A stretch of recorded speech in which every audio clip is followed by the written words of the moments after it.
السلام عليكم ورحمة الله وبركاته. الحمد لله إن الحمد لله حمدا كثيرا والصلاة والسلام على رسول الله وعلى آله وصحبه أجمعين.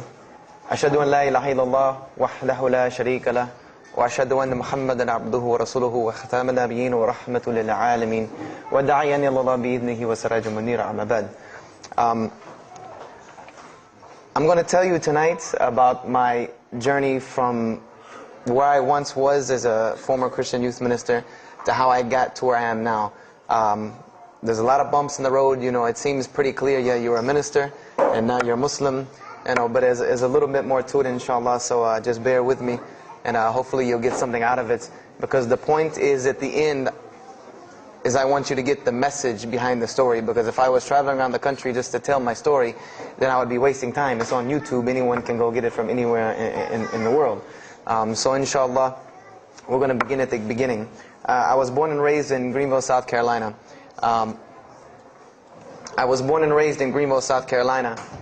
And I was raised by my grandparents because at a very early age, my mother had stepped out and my father was working 2 jobs. So it was me and my grandparents. And my grandparents were the traditional, conservative, Southern Christian folk, as they say. They were they were very, very conservative in their ideals and their ideologies, in their ways. You know, as you hear about, people being set in their ways. That was my grandparents. Like we did it this way, and this is the way you did it every single day, and that was it. And we were very religious in the sense that we went to church on Sundays, we went to church Sunday evenings, we went to church Wednesday. And in Christianity, that's considered very religious. And it was not hard for us to go to church, and it was not difficult for my grandmother to drag me to church every Sunday, which as a kid is what they had to do, because the church was 2 houses down from our house. There was 2 houses, and then there was the church. So it was not hard for them to drag me every Sunday. And I hated church as a kid because of the simple reason that, we were brought up United Methodist. And Methodist is, for any of you know, it's very traditional. It's not like you think about like screaming and shouting in church and all that. No, you listen to the preacher, you stand up and you sing, you sit back down, you listen to the preacher, you stand up and sing, you sit back down, listen to the preacher, and that's it. That's all that happens. And the pews, as they call them, the chairs are made out of wood, they're hard, you get tired of sitting there, you're fumbling around, playing with the money that my grandmother gave me to put in the offering plate, all of these things. That's what I remember from church as a very small boy. But the thing that I do remember enjoying about church was Sunday school. Sunday school is what I got enjoyment from, because went to Sunday school, you painted pictures, of like Noah building the ark, you painted, all these pictures of Moses splitting the Red Sea. You learned the stories of Moses freeing the children of Israel from Egypt. You learn the story about him splitting the Red Sea. You learn the story about Noah and the ark. You learn the story about David and Goliath. You learn all these beautiful stories in Sunday school. So this was basically, as coming up, this is what I knew about Christianity, was the stories that I learned in Sunday school, because I never listened to the preacher during regular service. So that was the only thing I knew about Christianity. So coming up, this was how it was. It was just the norm. And the conservatism in my house, just to give you an example, and about the level of conservatism, is, if let's talk about gender issues, let's say when I became 12, 13, 14, and I started to actually, notice females, and I actually didn't think they had diseases and wanted to run away from them every time I saw them. Let's say I wanted to have a girl over or something of this nature. It was so serious to my grandmother that I had to make an appointment with her, let her know this girl was coming to my house. We had to sit in the formal living room, which in the South, I don't know how it is here, but you have the dining room, then you have the formal living room with all the nice stuff that you don't go in unless there's company over. And my grandmother either had to be sitting in the same room with us or in the kitchen where she could see directly in the room. I mean, this is just how it was in my house. This is how my grandmother and grandfather were. They were very stern. They were very loving, but there were rules, and those rules were the way they were, and they did not change. So this was my upbringing. And I would say at about the age of 12, 13, 14, more along the age 13, 14, I started going to the Saturday evening youth services at my church that were for 12 and up. And the youth services were held in the gym, and they were totally different than church. At the youth services you went, we played basketball, we played volleyball, we played dodgeball, we played every kind of sport, and we ate pizza and cake and candy, all the stuff kids like to do. And at the end, the youth minister, who happened to be my catty corner neighbor across the street. When I was 14, he was 17. He was the youth minister, so he would sit us down and give us a 30-minute lecture about Christianity, about something about God. He would give us a 30-minute sermon, and that's how the youth services were. And going to these youth services, I met some other people who went to other youth services. They invited me to Young Men for Christ and other things that were going on in South Carolina. And so I started to go to these different retreats and camping trips with them. And so that is when I would say that I started to become a Christian out of will. I became a Christian because I wanted to, not because it was something I was dragged to do. I started to actually want to be Christian. This is something I wanted to do. I made my own choice and my own decision to do it. So when I turned 15, I started going to high school. And when I was a freshman in high school, my best friend, who was the youth minister, was a senior in high school. And I remember we had a very close bond because I had not had my license yet, so I used to ride with him to school every day. And it was a big deal for me to be able to ride to school with a senior, especially since he had a brand new, or it was a brand new, but he had a restored '67 Mustang, which I've always been a fan of cars when I was a kid. So we had a very close bond, and we were very good friends because both of our parents were very similar. They didn't let us do much. So we spent a lot of time with each other. And when I became a sophomore, he graduated and started to attend Bob Jones University. I don't know if that rings a bell with anyone, but Bob Jones University is a very prestigious conservative Christian college in South Carolina. It's probably the most conservative college I've ever seen. Because the Moody Institute is known as one of the most famous in this country. It's in Chicago. But Bob Jones is conservative to the point to where when it comes to men and women, like men and women are not allowed to get caught talking to each other in a room alone if they're not married, holding hands on campus. The men had to wear button-up shirts or polo shirts tucked in with slacks or jeans. The women had to wear skirts. No jeans, skirts that came down to the ankle, and a shirt that came to the wrist. And this was part of the guidelines for Bob Jones University. You didn't party, you didn't drink, there was none of this that happened at Bob Jones University. And he started going there, and his major was textual criticism. And textual criticism probably doesn't ring a bell with anyone, and to explain it in detail would probably take another entire lecture. But just to give you a brief synopsis of what is textual criticism.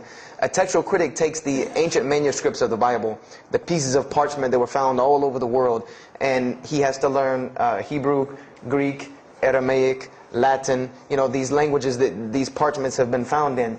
And he has to take these scriptures and try to find out where they came from, why there are variations in the many different versions of the same parchment. Let's say you have Matthew chapter 1 from the Bible. There might be 5,000 different variant readings of Matthew chapter 1 in 6 languages. And so he has to be able to take all these and sift through them, try to find out why there's so many variations of the readings, and then determine which one is the original. And that's not as easy a task as it seems. You could figure, which whenever the oldest is probably a more original, which is not the case. Since there are no originals, you might have one parchment that is the oldest parchment of the group, but it might be a copy of a copy of a copy of a copy of a copy of a copy laden with mistakes. And then you might have the newest parchment in the series that might be a once over copy from an original, or a twice over second copy from an original. Therefore, it would make the newer parchment more original than the older one. So it's not a very easy field to go into. And he started studying textual criticism, and being that I was his best friend, I started studying textual criticism. Whenever he was, doing his homework or research papers, I was right there with him. Whenever he did a homework, he would always let me read it. Or when he finished his papers, he would give them to me. He would pass down all of his papers to me. Every textbook, when he was done with it, he would give it to me. I started to learn a little bit of Greek, a little bit of Hebrew. So I became, started to become a layman's textual critic, and I applied to Bob Jones University in my sophomore year because it was a 3-year waiting process for Bob Jones.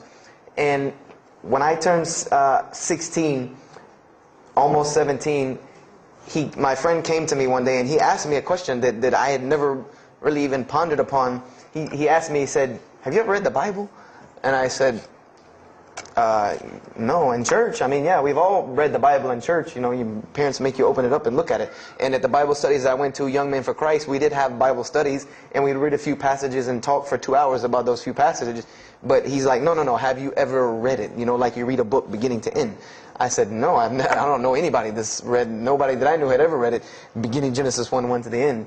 He said, but this is the inerrant word of God, as we are taught. This is our instructions on earth. Why haven't we read it? You know, why have we not read this book? And I said, you know, that's a very good question. And he gave me a challenge. Well, it was basically a challenge for us both. He said, let us start with Genesis 1:1, and let's read the Bible, and let's see what God says to us. Because this is the inerrant word of God, inspired to men, for instructions for us. So let us see what God says to us. If God can talk to the preacher through this book, why can't he talk to me? I said, you're right. I said, that's very good. I had a lot of time on my hands. I wasn't really allowed to do much anyway after school. So I said, why not? Let's read the Bible. I was somewhat nerdy as a 14, 15-year-old, 16-year-old. So we started to read the Bible. And we decided to go from Genesis 1:1. And what we tried to do, this was the attempt that we made, was to not think of anything that we'd ever heard about Christianity, but to open the Bible, and let's say I just found this book in the desert, and read it and see what it says to me. Let it talk to us. So we started Genesis 1:1, and we started reading through the Bible. You know, we did some of it together, and most of it I did by myself, because I'm a very, very quick reader, so I decided to read a lot on my own. And as I was reading through the Bible, I started to notice the stories that I had heard in Sunday school. You know, you start reading Genesis, you read about Adam and Eve, we all know that story. You started reading about Deuteronomy, Exodus, you know, the stories of Moses, the story of Noah, the story of Lot and Abraham, and all these stories that I know. But I was surprisingly and astonishingly shocked by some of the stories that I read about these same people that I learned about in Sunday school. Just for instance, and this is a big testament to why Allah kept sending us prophets and why Islam was sent as a complete and perfected deen with the Quran. If you read about Noah in the Bible, there is the story about Noah saving humanity from the flood with an ark and all of that. There is this in the Bible. There's another aspect to the story of Noah that not many people know about unless they actually take time to open a Bible. This will not be preached from any pulpit anywhere. Is that the Bible says that Noah was an alcoholic. This is the Bible's portrayal of Noah, or Nuh alayhi salam, that he was an alcoholic, that he was a drunkard. This is the word used in the Bible, that he was a man given to alcohol. And I'm a psychology major, and my field of specialty is mental illnesses, and alcoholism is one of those, is a mental illness. And I know from seeing alcoholism's effect on one of my close friends' parents, I know that someone who is truly addicted to alcohol, and if Noah lived for so long addicted to alcohol, he was seriously addicted to alcohol. It is hard for someone addicted to alcohol to hold down a 9-to-5 job working at McDonald's flipping hamburgers, much less construct an ark to save humanity from a flood that's never happened. So that stopped me for a moment in my tracks, and I said, Noah was an alcoholic, you know, and it bothered me for a minute, because I said, you know, things started popping in my mind like, if Noah was a drunkard, how did he know God was talking to him? Because, you know, I've seen some people, they're alcoholics, you know, you were just asleep in my dog's food bowl the other night drooling, and now you're telling me you were talking to God last night.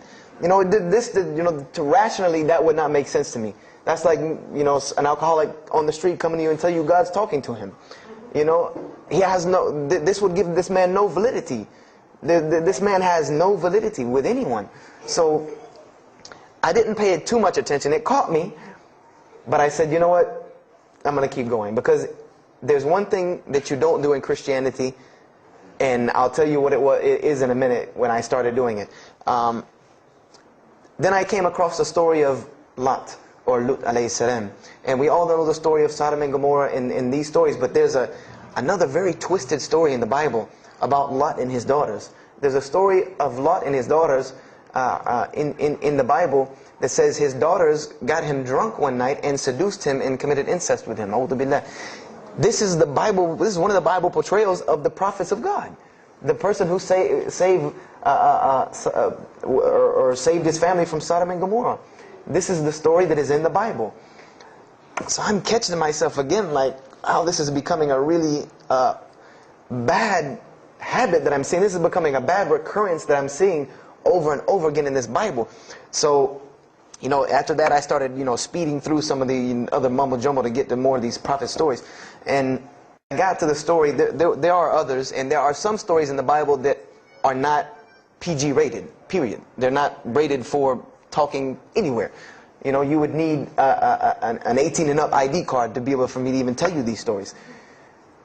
So the one that intrigued me, that caught my attention the most, was of my most beloved story in the Bible, and that was of David and Goliath. That was my most intriguing story to me, because not only was, it said that in the Bible that David was a very small man and Goliath was a very big man, and that was appealing to me because I've always been very short, and as a kid I was really short. So, I said this was a very beautiful story to me, just in its prose and in its concept of overcoming. And so I started to read about David. And there are very beautiful stories about David in the Bible. There are indeed. But there is one story about David in the Bible that shocked me to my core. And it's a story about three people. There's three people in this drama: David, Bathsheba, and Uriah. And it says that David saw this woman named Bathsheba. And she was one of the most beautiful women of her time. And she happened to be married to one of the commanders of his army named Uriah.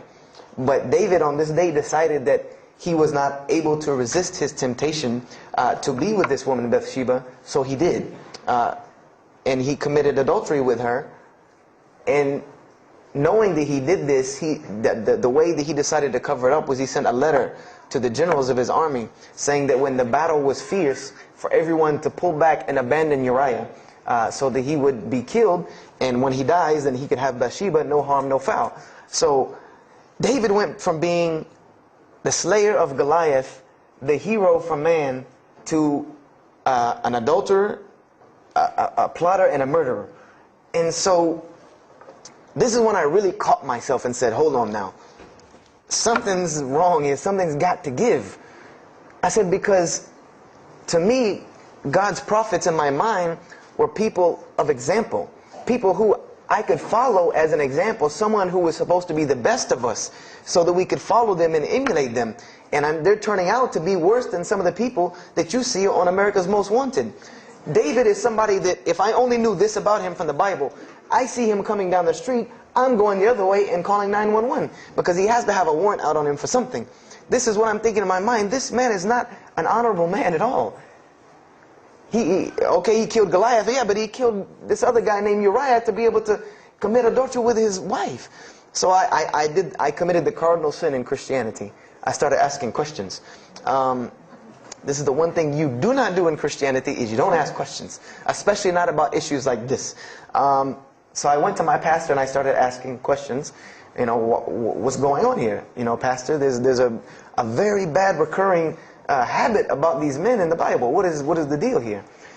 And I remember he told me the same thing that almost every pastor or every evangelist or anyone I talked to about this, same answer, almost like it was programmed. They would put their hand on my shoulder and say, Brother Joshua, don't let a little bit of knowledge wreck your faith. Because you're not justified by knowledge, you're justified by faith. And they would quote me verses like, lean not on understanding, Paul's, we're justified by faith in Jesus Christ. They would quote this whole line of thing to me like it was already pre-programmed, that they programmed in pastor school that people are going to ask you questions and here's the answer. So, I said to myself, I don't know, Pastor, this just seems kind of odd. He said, let me tell you something. What you're reading is the Old Testament referring to God's covenant with the children of Israel. And they were a different people, a very stubborn, crazy people. So why don't you move on to the New Testament? In the New Testament, you'll find the new covenant that we're under with Jesus Christ, and I promise you things will change and be better. I said, okay, perfect. So I went ahead and finished and got to Malachi and then started with the New Testament. So I opened the New Testament. I said, here we go. Let's start all over again. But there were a few things that I had learned from the Old Testament that I wanted to keep in mind when I started to read the New Testament. I learned, number one, that God was one in a unique sense. This is what I learned from the Old Testament, that God was one in a singular, unique sense. This is over and over and over and over very clearly in the Bible. God's nature is one. This is so clear through the Old Testament. And that He was very jealous about His worship. And every single time the children of Israel would turn to something else other than Him, He would punish them and restrict their lifestyle. This is something that I learned. And it kind of, the similitude to me with how God dealt with the children of Israel was, and I hate to use this stark contrast, but it's almost as if one of us went out, God forbid, I hope not, and let's say we went out here and robbed a bank. You rob a bank, you're going to jail for a long time.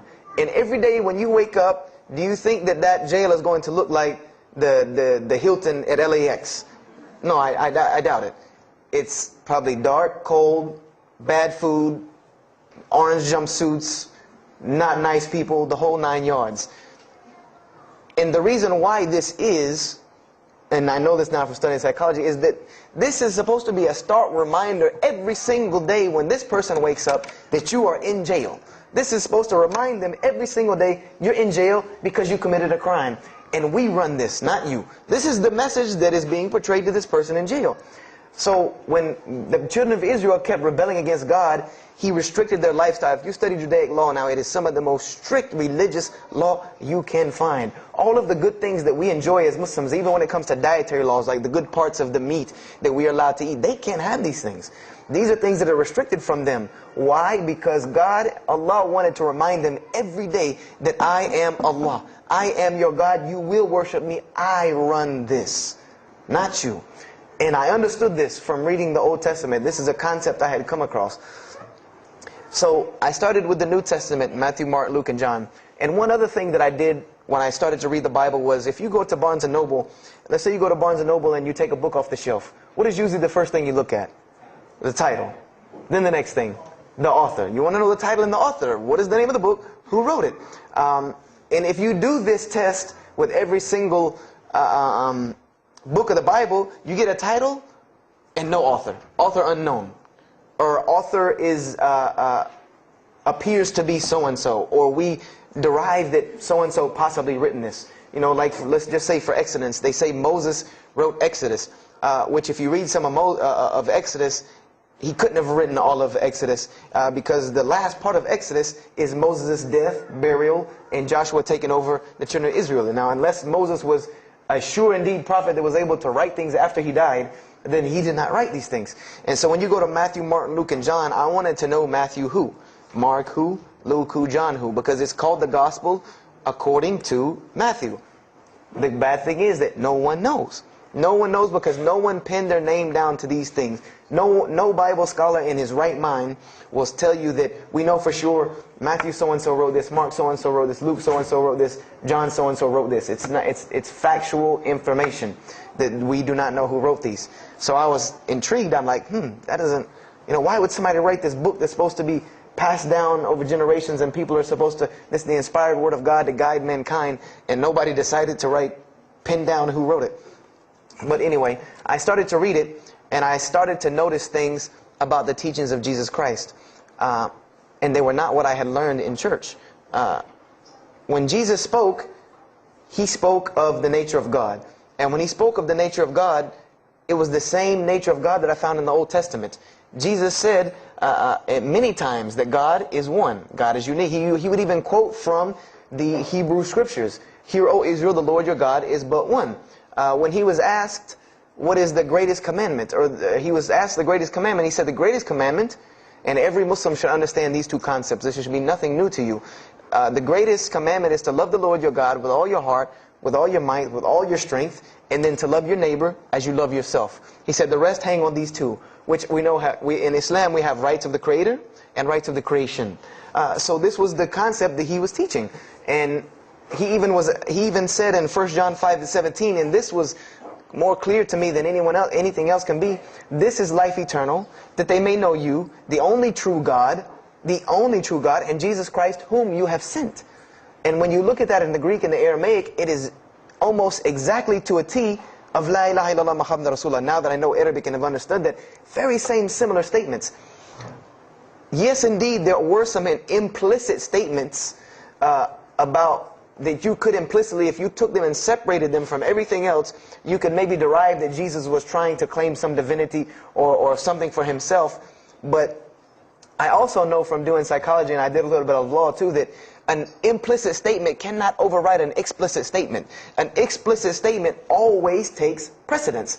So if Jesus said God is one, and he anagorically may have alluded to God being more than one, then the clear statement overrides that each and every single time. So this is what I found through the New Testament. And I also found that Jesus taught salvation.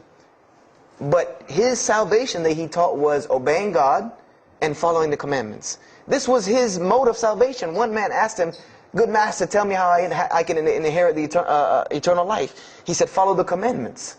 Follow the commandments. He even, in Matthew, was so sincere about it. He said, "Whosoever shall follow the least of these commandments and teach men to do so shall be called the greatest in the kingdom of heaven. But whosoever shall break the least of these commandments and teach men to do so shall be called the least in the kingdom of heaven." So this I understood very clearly, that Jesus taught the same nature of God that was in the Old Testament. He taught that the salvation lied in worshiping God and following the commandments. This I understood. Matthew, Mark, Luke, and John were very clear about this. There were other things, the only begotten Son, but these things were not in red letter, so I did not give them as much weight as what I did to the actual words that Jesus Christ was saying out of his own mouth. So I read Matthew, Mark, Luke, and John. All of it was saying the same to me. I said, and I was thinking to myself, this is not what I was taught about Christianity. You're taught that God is 1 in 3, 3 in 1. 1, 1, 1 equals 3. Father, Son, Holy Spirit. Jesus died on your cross to forgive your sin. And there was another thing that I noticed from the Old Testament, and this is a beautiful lesson to Muslims, because you're asked this all the time, especially when it comes to dawah. And I never put 2 and 2 together until I learned Islam and then read the Bible one more time. Is I wanted to know why the Jews wanted to crucify Jesus so bad. Why so bad? They could have just mobbed him anywhere and killed him on the street. It's not like he had clans like the Arabs that would have come and backed him up. I said, why didn't they just kill him? Why were they so strict and sincere to tell Pontius Pilate, you got to kill him and you need to sanction it? We can't do it, but you need to sanction it to kill him. And now I understand it. Was that Jesus had a mission, and that mission was to share God with the world. And Paul even kind of tells on himself in his book of Galatians as to why Jesus was meant to be crucified, or the Jews wanted to crucify him. Paul said that the crucifixion is the stumbling block for the Jews. And he explained in Galatians that Jesus Christ, and this is how he tried to roundabout explain it, was cursed for us, to remove us from the curse of Allah by taking this curse upon us. For it is written, and he quoted the Old Testament, everything that hangeth on a tree is cursed. So I went back and studied the Old Testament and Judaic law, and I realized that people who were crucified, that was considered a curse upon them. You had to do something pretty serious to get crucifixion, because it was considered a curse from God. It was part of their law that when someone is crucified, that person is cursed. So wherever they buried these criminals, like in the graveyards in Israel, in Jerusalem, in Palestine, where they buried these criminals that were crucified, this was considered cursed ground. This was considered ground that you didn't go on, and you did nothing here, because these people are cursed by God. So I started to put 2 and 2 together. It's not that they wanted to kill Jesus, because they could have just killed him. They wanted to disprove who he was. This was their point, was to disprove who this man was. He said he's the Messiah. They wanted to disprove it, and they knew if you can crucify Jesus, he can't be the Messiah. He cannot be our Messiah if you can crucify him. And even if he is, if we can still force our crucifixion on him, then that'll detriment his message. So they understood this and knew this, and this is why they wanted to crucify him. And this is exactly why Allah saved him from it. Because everyone asks you, why did Allah save him from the crucifixion? Because you cannot crucify. That was part of his law that he came to fulfill, that he could not be cursed according to this law. He said, I have come to fulfill the law. To fulfill it. Therefore, he couldn't be cursed according to it. And this is why he went to the Garden of Gethsemane and asked God to remove this from him, because he knew how detrimental this was to his message of crucifixion. So I began to see all of these things. So I started to read. I got to the book of Acts and started to read the writings of Paul the Apostle. And things went from this to this. It went from one way to another way. It went completely flipped, turned around. The entire teachings went from obeying God, worshiping God, following the law, to worshiping Jesus Christ and abolishing the law completely. Paul even wrote to the Galatians, "Oh, you foolish Galatians, why are you still following this cursed law? Jesus Christ came as a curse to remove us from the affliction of this curse." So I said to myself, but Jesus just said a few books before this that whosoever shall break the least of these commandments and teach men to do so shall be the least in the kingdom of heaven. And here you go, Paul preaching this gospel to abolish the law. So I even asked, what is going on here? So I started asking my pastor, and my pastor said, now you're getting into deep water. You know, now you're starting to question the New Testament. You really have some issues. You know, they even thought that I might be, possessed and all kinds of things. So I had a very big conflict going on inside of me, and my friend took me to his textual critic teacher, his professor. And what this man told me probably wrecked my faith in Christianity. And I always say, I doubt he would be very happy me traveling around the world telling people that a Christian professor from Bob Jones University wrecked my faith in Christianity. But he did.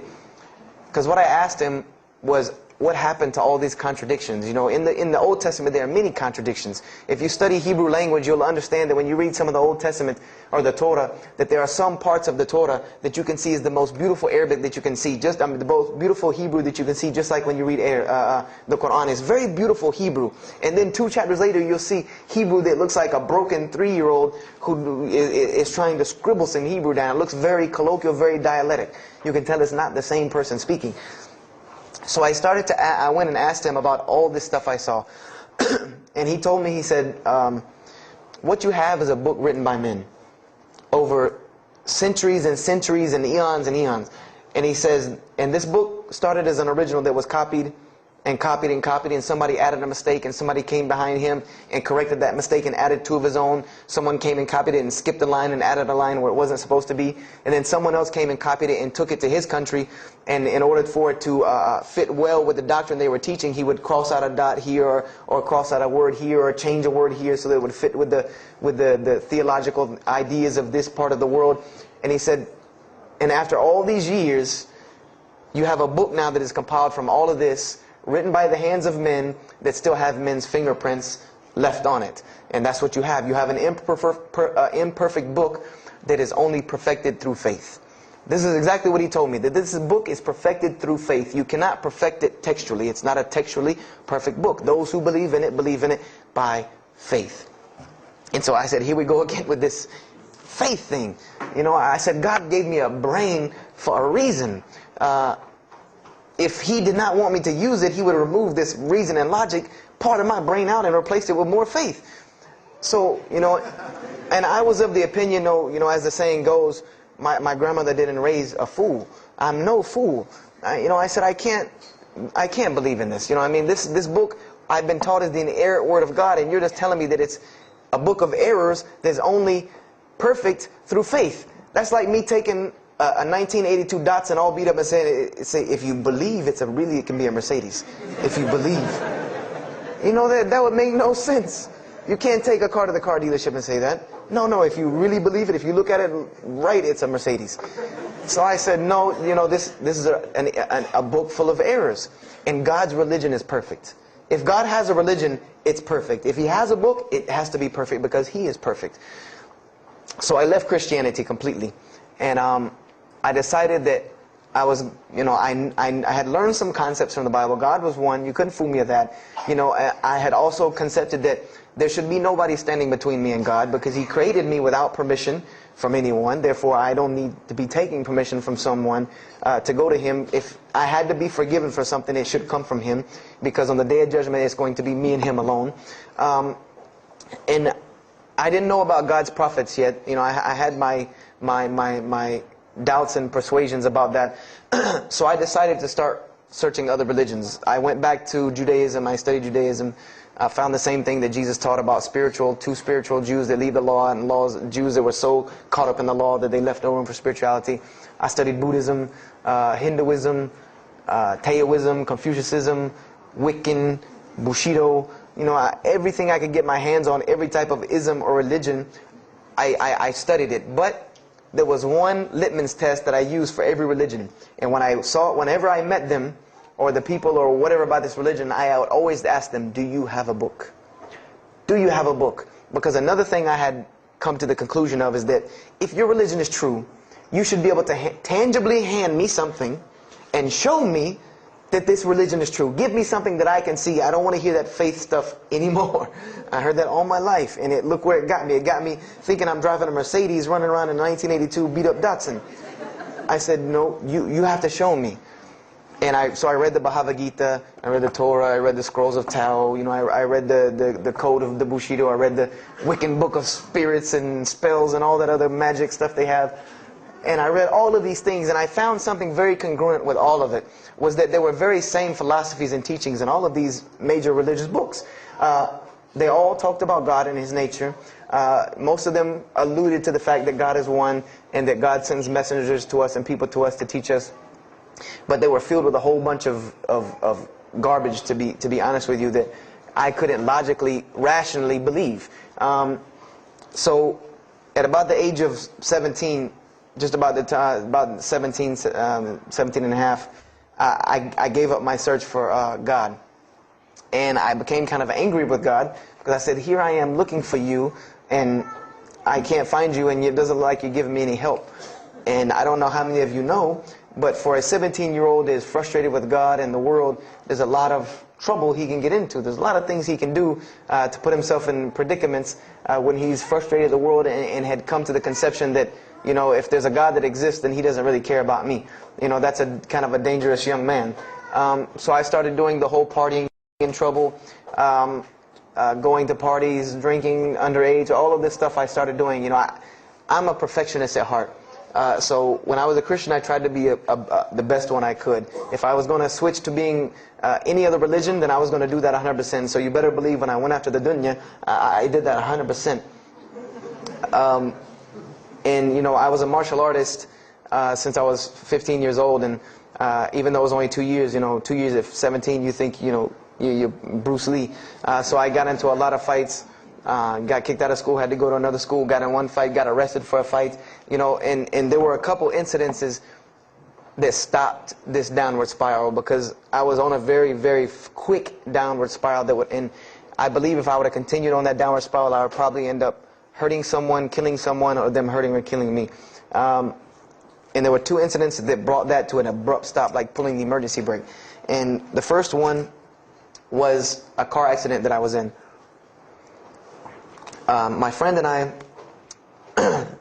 were on the way back from Clemson University from a frat party, and we were driving up 385 in South Carolina, and we were both highly intoxicated, and I decided that night that he was driving, I decided to put my seatbelt on for the only reason that I kept falling over when I fell asleep without the seatbelt on, because I didn't really believe in the seatbelt thing, because I said if I'm going to die, I'm going to die. That was the conception that I come up with, that if it's time for me to die, it's time for me to die. I didn't believe in the whole tying your camel thing.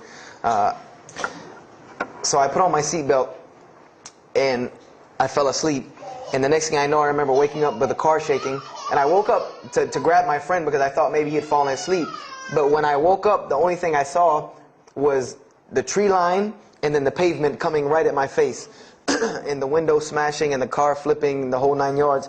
And us landing in a ditch And I remember getting out of the car. That was the first thing I thought. You know, number one, I couldn't believe that, you know, you don't really think about, oh, you're like, no, you just move. I jumped out of the car and realized that I had jumped out of the back of the car that wasn't there anymore. It was still in the median on the other side of the highway, and the front part of the car was over in the ditch. And I drug my friend out, who was knocked unconscious, and pulled him over to the side of the road. I had no injuries. I looked at myself trying to find what's missing, and there was nothing but a piece of glass stuck in my arm that I pulled out. And it just so happened that a state trooper was passing the other way, because he turned around and came back. And when he came back, he asked what had happened.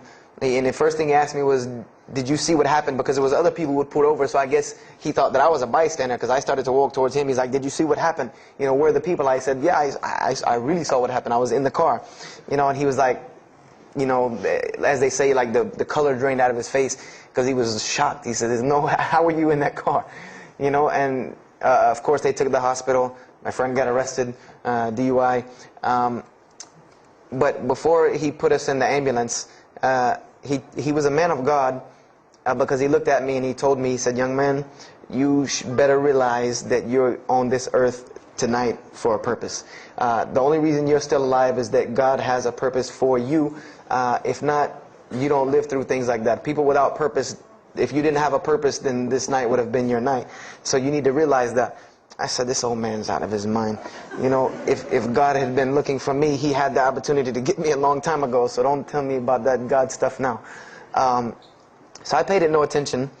And about a month later, 3-4 weeks later, my friend and I, he's on crutches still, we decided to go to New York City. We decided to just take off, drive to New York City. We didn't tell our parents where we were going. I said I was sleeping in his house. He said he was sleeping in my house for the weekend.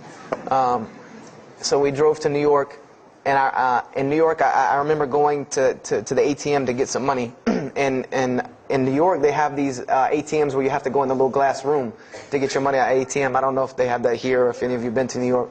Now, alhamdulillah, you have to put your bank card in to go in there. But in 97, it was not like this.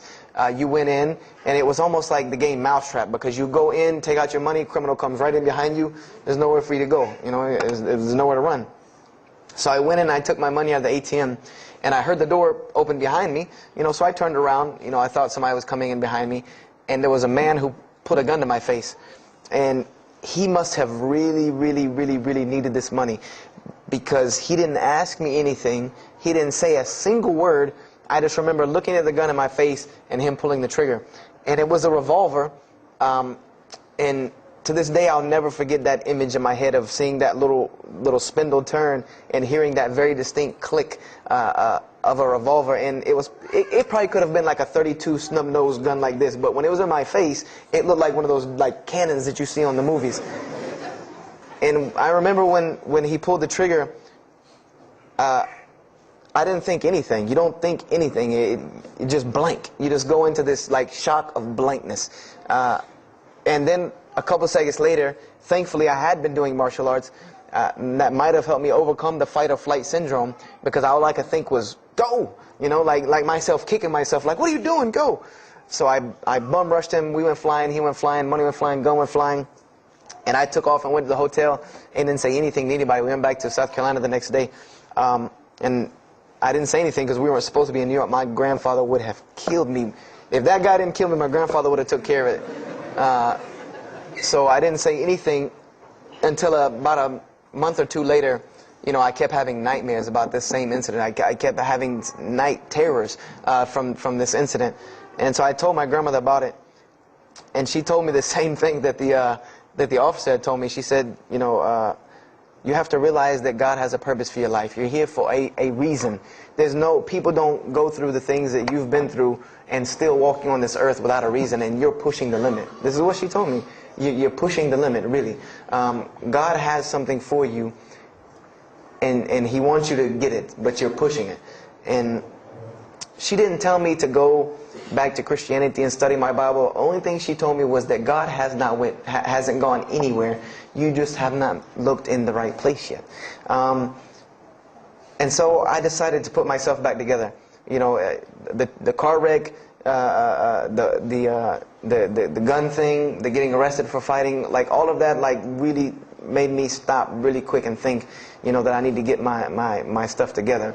So I became I became an agnostic, someone who I believed in God with no form of religion. I prayed to God on the floor on my hands and knees, because this is how all the books of God, this is how the Bible, the Torah, the New Testament, the Bhagavad Gita, all of these scriptures that I ever read, they said that this is how the men of God prayed.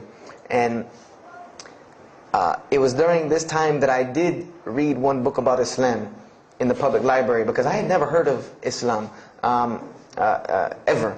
But I remember I was looking in the religious section in the library at school, and there was a book about Islam, and or it was in the library, the public library, and I remember it was some title like "Why I'm Not a Muslim," or some, one of these titles that was propagandistic against Islam, but I had no idea. So I just took the book and I read it, and I remember it said that Muslims, M-O-S-L-E-M-S, and any of you knowing Arabic knows that's a very derogatory word. A Muslim is someone who oppresses someone else. That's a very quick sleight of the pen that was used in the past for a very real purpose. It said that Muslims were people who worshipped a moon god named Allah, who lived in a box in the desert in Saudi Arabia, and they were oppressive to women. I remember there was a whole chapter about how they could have 4 wives and as many as they want, actually, because they could marry 2, divorce 1, get 3 more. This whole, and it said that I remember the one thing that really caught my attention was the whole chapter on jihad, where it said that Muslims were allowed to kill non-Muslims at any time, at any place, without discretion, and it was an honorable act, and not only would they go to heaven before it, but they would get 70 virgins on the way. So I closed the book on Islam, put it back on the shelf, and marked off Islam off my little list of religions, and said thanks but no thanks, and if I ever see a Muslim, I am out. And I said I'm pretty safe in Greenville, South Carolina. I had never seen a Muslim ever. So I said, I don't have to worry about running into no Muslims, thank God. So, I started, just worshiping. I tried to just be a good person, pray to God, ask Him for guidance, try to be a genuinely good person. And I remember what changed is when I met a Muslim. I met a Muslim who I had met a couple of times at school. We had went to school together, and I knew him, but I never knew that he was Muslim. And there's a couple of reasons why I never knew he was Muslim. Because he was African American, number one, and the book said that Muslims were Arabs. And number two, I didn't know, I thought Muslims ran around, marrying as many women as they want and killing non-Muslims. I didn't know that they could also be part-time drug dealers. So I never knew that this guy was Muslim. I didn't put 2 and 2 together. So we were at his house one day, and me and my other friend, the one that I got into a lot of trouble with, I'm trying to keep him out of trouble now. We were at his house, and we were debating something about religion. I forget what even the topic was, but you had 2 teenagers thinking they know everything. And I was trying to explain something to him about the Bible. And that guy came in and was listening. He said, "Have you ever heard of Islam?" I said, "Yes, I've heard all about Islam." He was like, "Okay, so what do you think of it?" I said, "What do you mean what I think of it? That's probably the worst religion I've ever seen on the face of the planet." He's like, "Why?" And he's like, "But I'm a Muslim." I was like, "Man, stop playing." You're an African American. He's like, "So?" I'm like, "The book said you guys were Arab. All the Muslims were Arabs." He was like, "What else did you read in the book?" And I told him. He was like, "Man, what what have you been reading?" He's like, "You need to go to the mosque for Jummah." He's like, he told me, he said, "I'm not a good Muslim." This is what he said to me. He said, "I'm not a good Muslim. I'm not even going to try to front and say I'm a good Muslim." He said, "But I can guide you to some people that can tell you the real truth about Islam," because he knew about my story about wanting to find religion. And he said, "You need to go to the mosque for Jummah." And I said, What's Jummah?" He said, "It's just like church with no chairs." And I said, "I can do church with no chairs because in church the chairs were the worst part anyway." Because they had these hard benches that you sit on that are like this and are so hard. I said, "That's good. You sit on carpet? Wow, man, every church should be like that." And I said, where's the mosque? He said, it's on Wadehampton Boulevard. I said, where on Wadehampton Boulevard? I lived on Wadehampton Boulevard. I lived right off of Wadehampton Boulevard. He said, you know where Lee Road intersects with Wadehampton? I said, yeah, I live on the other side of that intersection. He said, it's right there. I said, no, it's not. There's nothing. There's a gas station or a church. He said, yeah, you know that church, the Evangelical Missionary Training Facility? I said, yeah, I used to take missionary classes there. He said, you know that building in the parking lot with the gold thing on top? I said, yeah, the gym? He was like, no, that's the mosque. Because I had always thought it was the gym because it was in the same parking lot and it was just rectangular with 2 glass doors in the front. And you could literally walk in between the church and the masjid and touch them like this. Anyone doesn't believe me, go to Greenville, South Carolina, look at the masjid. You can almost touch both of them just like this. He said, yeah, it's right there. I said, I've never, at first I was shocked. Like, I've been living across the street from all these crazy Muslims all my life. I said, I never knew. And he told me to go to Jummah, and I asked him what time. He said he would meet me there at 1 o'clock in the afternoon on Friday. So I said, okay. I went on Friday. And I'm waiting outside for him. I'm not going inside. That's not happening. And I'm seeing all these people going in. And at this time, it was a predominantly Indo-Paki Arab masjid. Anyone who went in was not American, period. And I did not see even one African American going there. And I did see one. And then when he went in, I heard him talking in a dialect that I realized he was probably from Africa. So I said, he's not American. So I'm not going. I'm waiting, and I'm standing outside, sitting on the church steps, and the imam pulls up and parks right in front of me, who I had no idea he was the imam. But he got out, and he asked me, am I waiting for someone, this, that, and the other? And I explained to him. He said, oh, yeah, we know this brother. You don't see him that much, but we know who he is. He said, I'm glad you came. He was a very, very nice, gentle young man. And he invited me into the mosque, and I kind of wanted to wait on my friend, but I didn't want, at the same time, I didn't want to tell this man I don't want to go in. So I went in, and they put me in the back and gave me a chair anyway. And I said, I came to sit on the floor. And they gave me a chair anyway, and all of these people are piled up in front of me. And there's no Americans here. And I'm starting to wonder, if this is a setup. Because it's starting to smell like a setup to me. Because in my mind, I'm like, you've been set up before, and this seems kind of like this. So, and I'm starting to think in my head, scenarios, a young mind at play. I said, this other guy, my friend, he probably was in the same situation like me, and he probably made a deal with them to get out as long as he brought other Americans and tricked them into coming to the mosque so they could do their jihad after Jummah and get their 70 virgins. So I'm sitting here, and there's all these people in front of me, and then there's a curtain with all these people behind me making noise, and I have no idea who's back here. So I'm stuck in the middle of this. I hear that it's some women, but I don't, there's a curtain. I have no idea. So I'm like, there's something very odd about what's going on right here. I'm like, just let me make it. I'm starting to look for the exit. I'm like, calculating how many people are between me and the exit. I know some martial arts, so I said I might hit a couple of them, and I'm out.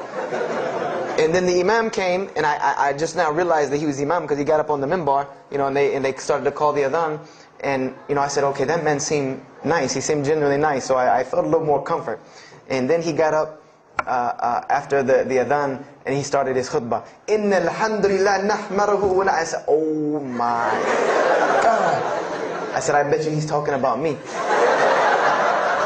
And he's being forceful. He was getting loud and banging on the minbar, and he's pointing in my direction. I'm like, oh man, I got to get out of here really quick, I said, well, I'm going to take my chance with the women behind me. I'm going through the curtain. And then he started to, when he got done with his Arabic tirade, he started to explain it. That verily all praise belongs to Allah alone, or God alone, and Him do we worship, and Him do we seek help and assistance. We seek refuge with Him from the evil that lies. He explained what he said in Arabic, and it sounded to me so beautiful. It was very, very beautifully prosed, what he said, and I wanted to know where he got that. I said, where did he get that? Because it was only about God and about the nature of ourselves. All of us should know that beginning of the khutbah, and he quoted the 3 verses from the Quran. O you who believe, fear God as He should be feared and do not die. And instead of a state of submission to Islam, he was a very wise man because he translated everything. It was almost as if he knew I was there and translated everything for me. And he. I remember to this day what the khutbah was about. And I don't know if he did it because I was there, or if that was his already planned khutbah, but it's almost as if it was meant for me. The khutbah was that, the title of it was that the forgiveness of Allah is open to anyone at any time, at any place, no matter what, unless they have committed shirk. And the prose of the khutbah was a very long hadith. A very long hadith that some of you will know. And just to make it short, it was the hadith where the Rasulullah ﷺ met Angel Gabriel, or Angel Jibreel, and Angel Jibreel was telling them to tell him that if the Muslims commit this certain sin, to tell them that Allah would forgive them. And every time he would tell the Muslims, they would say, okay, well then what about this sin? And he would go back and meet with Angel Jibreel, and he would go back and come back and say, tell them that Allah will forgive him for that. And this discourse happened, for many different sins. And then finally Angel Jibreel alayhi salam said, tell them that Allah has said, no matter what they do, even if their sins are compiled, like the oceans are from the east to the west, as long as they have not associated a partner with Allah, tell them that Allah will forgive them. And I remember he told me that, or he said that, that the door of repentance to God is open as long as you have not seen the angel of death or the sun hasn't risen from the west. I didn't really understand the sun risen from the west thing at that time. But, and he said that, God's forgiveness has to come from God alone. And this was the whole premise of his khutbah, was on forgiveness and tawbah. And I was saying to myself, these are all of the same concepts that I had formulated through reading the religious scriptures myself. And I'm asking myself, where did he get this stuff from? Where did he get all this? And he started using names like, he used the name Ibrahim alayhi salam, he used the name Musa, and I'm like, he translated it to Abraham and Moses. I'm like, where did he, where is he getting these are names from the Bible, I know these people. And so after the khutbah, they started lining up for the prayer. And I got apprehensive because everybody's getting up in front of me and blocking my exit from the door. And so I guess one guy in the back saw me, and because I had to move back a little bit, he said, we're about to pray. And I said, pray to who? And he said, to God. I said, which one? And he said, the one that created the heavens and earth. The same one that's in the Bible, the only creator of the heavens and earth, the only God. I said, yes, I know him. And so the Imam started to pray, and when he recited the Quran, I know it sounded very intriguing. I had no idea what it was. But then when I saw Muslims bow and prostrate on the floor, verses and verses of every religious book that I had ever read started ringing off in my head, that this was the way men of God prayed. And the first thing that I could think of in my mind was, this is worship. That's what I said to myself. This is not prayer, because prayers are asking God for something. These people are worshiping God. So I said to myself that you've written this religion off way too easily. I thought I was a much more open-minded person than that, and I was ashamed of myself that I had written it off with just one little book. I had put all this studies into the other religions. I read this one thing about Islam and was done. So I went to the Imam after Jummah. He talked to me, and I would have to say that I was probably a little bit rude with him. And I've asked him to forgive me. I saw him a few years later. I said, you got to forgive me for the first time you saw me. Because he started telling me, would you like to know a little bit more about... He had a very heavy accent. He was an Egyptian brother. Would you like to know a little bit more about Islam? He tried to give me some pamphlets. I said, no. I don't want any of this right here. I said, do you have a book? This is what I wanted to know. Do you have a book? Can you give me... He said, yes, we have a book. I said, it's called the Quran. I said, can I read it? Is it in English? Can I read it? He said, sure, you can read it. And then he tried to explain it to me a little bit, how it came by. I said, nah, just give me the book, because the book should speak for itself. So I took the Quran home, and on Friday night I started to read it, because this is a book I had never seen before. And I was very interested. So I went home and I opened the Quran, and I read the Fatiha. It seemed to me kind of like the Lord's Prayer. It was a little similar to what I found in the Bible. But then I started to read Surah Al-Baqarah. I started to read Surah Al-Imran. And I started to see names that I had seen before. I started to see names like Abraham, Moses, David, Jesus, Yahya, John the Baptist, Zechariah, Mary. And I said, I know all of these names, but there was something different about these people in this book. The prophets that I found in the Bible were people that were deplorable, of not very good character. These same men in the Quran were someone who were at the highest echelon of moral character and moral fiber. They were someone that was an example to be followed because they lived the message that they preached. Therefore, they were able to be followed and emulated. So, I read all of these chapters, and I read the story of Jesus, peace be upon him, because when I saw the name Jesus first, that really intrigued me. I wanted to see, what does this book have to say about Jesus? And I read the story in Ali Imran, and I read a story in Surah Al-Maryam, and it was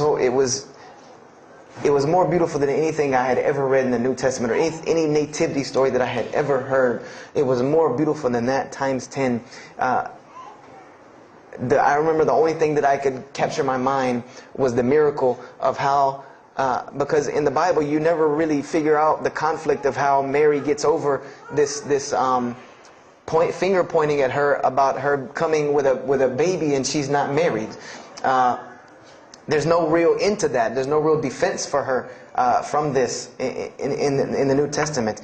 But the Quran is so explicit and so clear that Jesus' first miracle was to speak from the womb, to speak as a baby and defend the honor of his mother. Something that you cannot deny. Something that you cannot deny about her, who Mary was, when you have this baby speaking on her behalf. So I would say I read the Quran entirely in 3 days. But that first night, after I had made it through Surah Al-Imran, my heart was already given to this book. I didn't know what it meant to be a Muslim. I didn't know how to be a Muslim. I didn't even know what that meant. But I knew that whoever it was that followed this book, I wanted to be like these people. I wanted to be like the people that I read about in this book. These were people I could follow. These were prophets. This was a book of guidance. And this was something that the book is calling and appealing to me. That if you don't believe in this book, you never see that. I've never seen this in any other scripture. The direct challenges that are in the Quran, that if you don't believe this book is true, put it to the test. Put it to the test. And this was something that was so astounding to me, that God is telling you over and over again, if you don't believe this is the truth, test it. Bring me something else like it. Test it. Put it to test. If it was written, if there was more than, all of the analogies about God, everything was so logical, so rational, so reasonable in my mind that it was like 2 + 2 = 4, and that was it. There was no 1 + 1 + 1 = 3, egg, yolk, water, fight. There was none of that foolishness. The Quran was very direct and very straightforward in its teachings. So I gave my heart to Islam that night in my living room, reading the Quran, and I cried and cried, that I had been looking for the truth all this time, had searched all this way, and it was right across the street from my house. And so I went back on Monday to accept Islam and ask these Muslims where in the world they've been all this time, and I go ready to go in there and do my thing, and I go and the masjid is locked. And because they only came on Fridays in for Isha during that time, and I didn't know. So I said, okay, I guess I have to come back on Friday, because every time I passed by the masjid after that, it was always locked. So I came back on Friday, and I took my shahada, and as they say, the rest is history. But I don't travel around the world, and this was in December of 1998. I don't travel around the country and the world telling my story, just for the entertainment value. Even though I've been told it does have some entertainment value, I don't tell it for that person for sure. If that was the only reason, then you could just get it off of YouTube and it was the same exact story. I'm going to finish with this, and I hope you can give me 10 more minutes, inshallah, to tell you why I go around telling my story. I tell my story to let everyone realize that there are millions and millions of people just like me. Just like me in 1998, searching for the truth, can't find a way out. There are millions of people. There are probably millions of people in California, hundreds and thousands, if not millions, right here in in Orange County and Los Angeles in the Southern California area, that want to know the truth, that are tired of hearing the same garbage preached to them over and over again, tired of this shaitan box telling them the same thing over and over again, tired of the world being in the condition that it's in, tired of their life being in the condition it's in. And we as Muslims have the solution to every single one of their problems. And guess where we keep it at? Right here inside the masjid. Right here inside the masjid, we have all of this truth. We have the solution to every problem in the world. You want to solve the world hunger? The problem of world hunger? Islam has the problem. You want to solve the problem of world poverty? Islam has the answer. You want to fix the economic situation of this country? Islam could fix it tomorrow. And this was in an op-ed piece in the Washington Post. In the Washington Post, there was an op-ed piece that the two markets that are falling apart in this country are investments and housing. And there are two people in this market that while the rest are bottoming it out, this market is steadily climbing. It's not getting rich overnight like people want to, but it is continually going up, and that is Islamic financing and Islamic housing markets. These two things are so steady and so strong that economists in DC are trying to figure out how they can take some of these Islamic principles, from these investing and housing firms, and plug them into this system to give it some stability, because they realize that you won't get rich overnight in the Islamic system, but it will be stable. It will be something that will give stability. So they are starting to find out that Islam has the answer and the solution to their problems. But we already know this. We already know this, that we can solve every world problem with Islam, would put it into it. But the problem is, we're hiding it from the people. Unfortunately, willingly or unwilling, knowingly, unknowingly, we are hiding this from the people.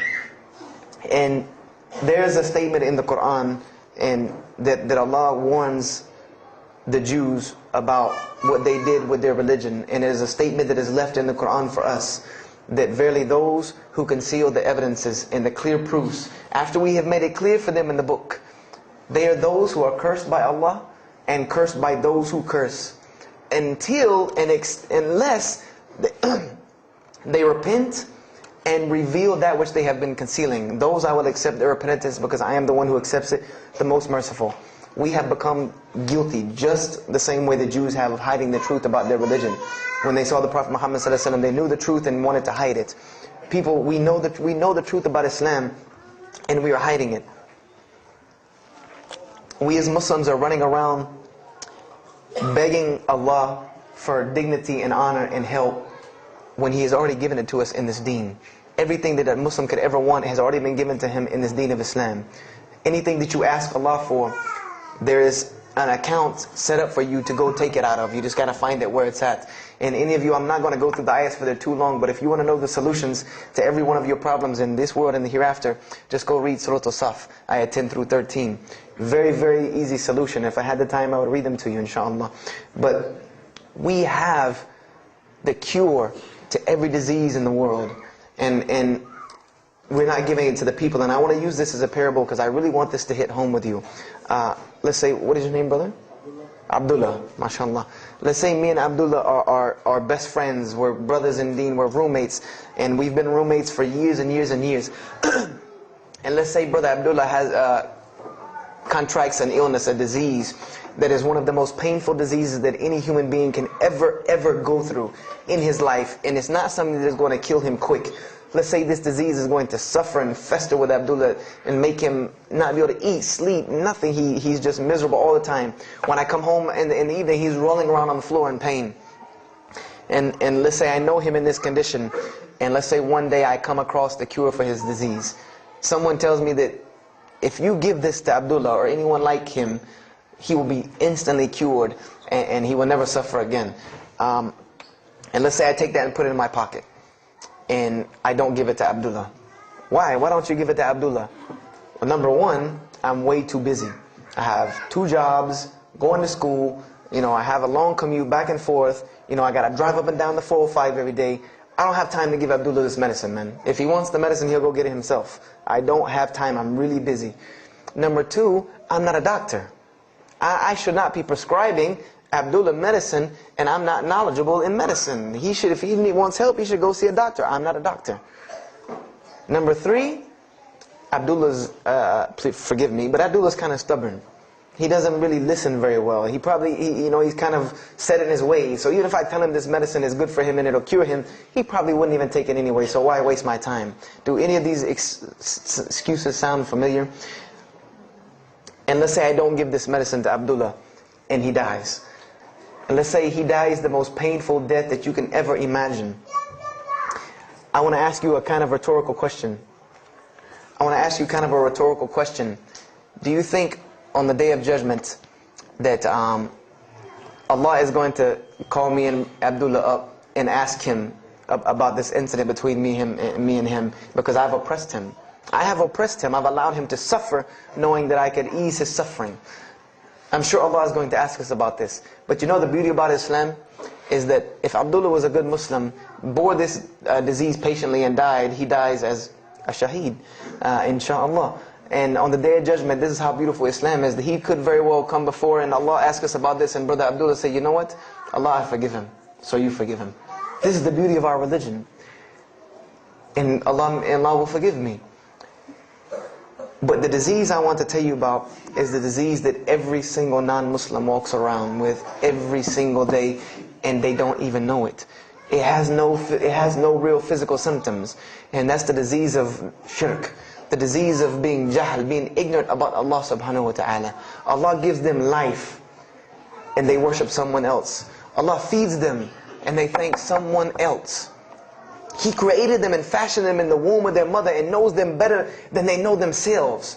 And they have no idea who He is. They don't even know who He is. If that doesn't pain your heart to see a person in this condition, then for sure the hearts have become hardened. Because when I see non-Muslims, especially when I sit in places like airports, I see this disease. I see it on them. I see them walking around with it. And there's so many of them passing me, I think to myself, there's no way I could talk to all of them. There's nothing I can do. And this disease is something that not only is not going to show up as a physical symptom, and is going to leave them ignorant about Allah subhanahu wa ta'ala, but when the day they die, they will die the most physically painful death that anyone can ever suffer. The Rasulullah said that when the angel of death comes to the disbeliever, it doesn't come kindly. He yanks the soul through the nose, and it's as if his flesh is torn from his bones. It's as if they take Brother Abdullah and turn him upside down and stuff him in a human paper shredder. This is the death that is waiting for those who do not know Allah subhanahu wa ta'ala. And you know the unfortunate thing? That while you've been sitting here listening to me, thousands of people have died. Thousands of people have lost their life not knowing Allah while I'm talking to you right now. People in this city have lost their life, and there's nothing we can do about them. They're gone. It's too late for them. We can't save them even if we want to. And that's a deplorable, deplorable, sad, sad fact, that we can't save them. But there are many, many, many, many who we can save. And that all that takes is us taking this light of Islam we have and showing it to the world. There's a statement in the Bible, and I finish with this. Whether Jesus ﷺ said this or not, doesn't matter, because this statement is one of the most profound statements that has been somewhat of a focus for me in my mission of da'wah. It is said that no one would bring a candle into his home and then place a bucket on top of it, because then no one would benefit from the light. No, if someone would bring a candle in their home, they would set it on the table in the middle of the room so that everyone could benefit from this light. And unfortunately, the Muslims of this generation, we are a bunch of candles with buckets on top of it. No one can see our light. No one can see the beauty of Islam. And believe me, if you don't see it, believe me, take it from someone who was once standing on the outside looking through the window at that light. It is one of the most beautiful things you can ever lay your eyes on. It is a treasure to be found of treasures. And everyone else can see this, and they will see this if we show it to them. If we allow Islam to be Islam. If we start becoming Muslims, meaning that the best form of da'wah that you can do to this world is very, very simple. It's not complex. It doesn't take a 10-hour workshop, even though some of the details do. But if you want to know the way, the best way to do da'wah is for Muslims to be Muslims. That's it. Study our history. Study the history of Islam. Why was the world conquered by Islam? Not through military campaigns and wars, but through Muslims being Muslims. The most populated Muslim country, Indonesia, was because of Muslims being Muslims. A few Muslims deciding to get up off their behinds and go to another country and live their life as Muslims, not shaving off their deen to be pleasing to those people, but being Muslims. And when the people asked them and inquired, what is it about you backwards Arabs that we've heard all these crazy things about? Now you come out of the desert with pristine moral and character, and you have better ethics and morals than we do. What is it that has happened to you people? And their answer was, La ilaha illallah, Muhammad Rasulullah. That we believe in Allah and He has sent us a man named Muhammad, and we emulate his lifestyle. That's why we're like this. This is what conquered the world for Islam. This is what conquered people's hearts for Islam. Was the truth and the beauty of it and its simplicity of its message. This is what brought me, and this is what the world needs. With all of this foolishness going on in the world, this is what it needs, the simplicity of Islam, whether they want to hear it or not. They know it in the bottom of their heart. When you show them the truth, even if they turn away from it, they know it's the right thing. They know it's the truth. And on the day of judgment, you can stand before Allah subhanahu wa ta'ala, having washed your hands and saying that I did my job. And I finished just one more thing. I finished with this. If you don't believe this is important, if you don't believe this is one of the most important things you can do as a Muslim, then the last statement of Prophet Muhammad ﷺ to the Muslims as a whole, he gave his farewell sermon. And we know that what his farewell sermon was a summary or a synopsis of what Islam is and its general principles. And he knew this was the last thing he was going to say to the Muslims as a whole. And how did he end this sermon? Those who are here, pass this on to those that are not here. For verily it may be that the last one that hears my message may understand it than those right here among us. He gave a command to those Muslims to pass it on, and for those Muslims to pass it on, and for those Muslims to pass it on, until there was no one left to hear this message. This was a command he gave, the last command he gave to this ummah as a whole. And then what happened? He pointed his finger to the heavens and said, "O Allah, bear witness that I have indeed conveyed your message." And upon saying this, what happened? Allah revealed the surah, "This day I have perfected for you your deen, and completed my favor for you, and chose for you Islam as your religion." And the last statement that Prophet Muhammad ﷺ gave to us before this was revealed was that we must pass this message on. He gave us that duty. He took that duty that was only reserved for prophets. No one else, no other. If you don't believe me, go read Surah Al-Bayna about what was commanded of the other nations. No other nation was given this opportunity and blessing to pass on this deen except us. Because there are no more prophets coming. So the job falls on our shoulders. Qurans are not going to fall out of the sky and hit people when they're walking down the street. This job has now become ours. And just like if the Prophet Muhammad ﷺ had not done his mission, he would have been accountable before Allah. If we do not do our job of spreading this message of Islam, we will stand before Allah on the Day of Judgment. Don't be the person standing before Allah on the Day of Judgment and your neighbor that you've known, your co-worker that you've known 10, 15, 20 years come and find you and tell you, you knew this day was coming. You knew this day was coming and what was going to happen to me, and you did not say anything to me. And those people will complain to Allah about us. They will complain to Allah about us. Because we have the truth right amongst them, and we're not giving it to them. We need to stop hiding it in our masjids, in our homes, in our hearts, and we need to give it to the people. It's beautiful, trust me. Just hand it to them. Just hand it to them. I promise you they'll take it, because it's something that is so pure and pristine. And now forgive me for probably going over my time, and if we have time, I want to leave some time for questions and answers. I will be outside to take any questions and answers. The only last thing I want to announce and let you brothers and sisters know is one of my biggest dawah projects is a DVD project that I do. And my goal is to put a DVD about Islam in the hands of every single person in the United States of America. Right now I'm working on Florida and I have other brothers working in other places because people will watch a DVD. We did studies on this, and people will watch media before they'll read a book or before they'll listen to an audio CD. And alhamdulillah, through these DVDs we've gotten, I would say, an average about 2 shahadas a month. Because my personal contact info is on the DVDs, and people watch them and they call me and I converse with them, and usually most of them accept Islam. I just had a shahada the day before yesterday from Irvine, Texas, from someone who had bought the DVD and given it. A Muslim had bought it, gave it to his friend. His friend hated it or didn't want it, so he gave it to another person, and that person gave it to a co-worker at work who watched it and accepted Islam. So this is one of my biggest projects. And the way this project works is I make 100 DVDs, and I brought 2 of them with me today. I'm going to explain what they are. The way this project works is I make 100 DVDs, and 75 of them go out to different dawah arenas. And the other 25 I make available for Muslims to purchase for 2 reasons: so that they can be, so that I can buy another 100 to make, and so that you can share in this ajr along with me. Because when you purchase a DVD, that makes another DVD, or you give it to a friend, then you share in this ajr with me. And everyone knows that da'wah is the biggest pyramid system because of the hadith Rasulullah sallallahu alaihi wasallam, that one who calls to guidance gets the same reward as the one guided without that reward being lost from him. So I made these DVDs available to the Muslims so that you can put a little effort in da'wah and make another 100 inshallah. So I brought 2 today and they're outside. One of them is called Islam in the Bible, which is basically what I just told you in a PowerPoint format, so that you could see all these verses that I saw, all these things that I read that allowed me to see the truth of Islam very clearly when I saw it, and I coincide them with the Quran so that you could see them. And there's another one the other one's called The True Gospel of Jesus Christ, where I go through the New Testament. Well, first part I think is an interview about me and my story to Islam, and there's some other Q&As on the other DVDs about nature of God and all these different things. But it's a PowerPoint presentation about the New Testament and Jesus Christ, and how you can prove to someone that Jesus Christ taught Islam from the New Testament, from their own book, that they have to agree. They either have to believe it or reject it. And if you believe it, then you have to believe what I'm saying is true about Islam. If you reject it, then this is your book, not mine. So, I try to use these 2 teaching methods, and they also can be given to non-Muslims because they're in a PowerPoint format. They're in a very educated format, and they're available outside for $10 each. So if you could, please don't make me take any of them back home, because they always hassle me about taking 200 DVDs on an airplane anyway.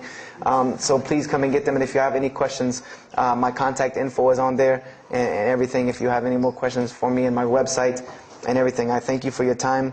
And if anything has been of benefit, know that truly all good comes from Allah subhanahu wa ta'ala.